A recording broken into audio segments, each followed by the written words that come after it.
Assalamu alaikum, амансыздарбы туғандар. Бүгін число 6 январь 2025 жыл. Ноқатта бұйырса бүгінгі курс достар. Бүгін жұма башындағы апта башында курстар қандай болып қалды. Чоғы көрөз. Бірден лайкты басыңдар, комментарийға жақшы ой пікір қалдырып, достарыммен бөлішіп. Бұйырса 8 январдан банктардың бардығы іштейді дейді. Ошондуктан дағы ошоға бұйырса жақшы үміттөбүз. Банктар ашылса рубль көтеріп қалады деген. Азыр Бақай банкта рубль 0.75 екен, ал эми сатып алуу болсо 0.87, доллар 86-85 екен достор.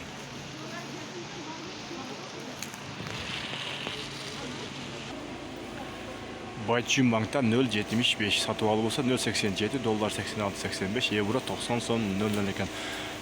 Бүгүн 4 банк ачык екен. Капитал банк, Финанс кредит банк, Бакай банк, ошондон Байчим банк. Ошо банктардын бардыгынан 0.75 екен рубль. Ал эми акча алмаштырчу жайларда кандай экен, андагы чогуу көрөбүз. Сөзсүз лайктан басып, биздин каналга катталыңыздар. Биз буйрса күн сайын рубльдер чыгарып турабыз. Акча алмаштырчу жайларда 0.80 экен рубль, сатып алуу болсо 85. Банктарда азыр рубль бербей атат. Рубль жок деп койтат. Ошого акча алмаштырчу жайларда бардыгында рубль 0.80 екен.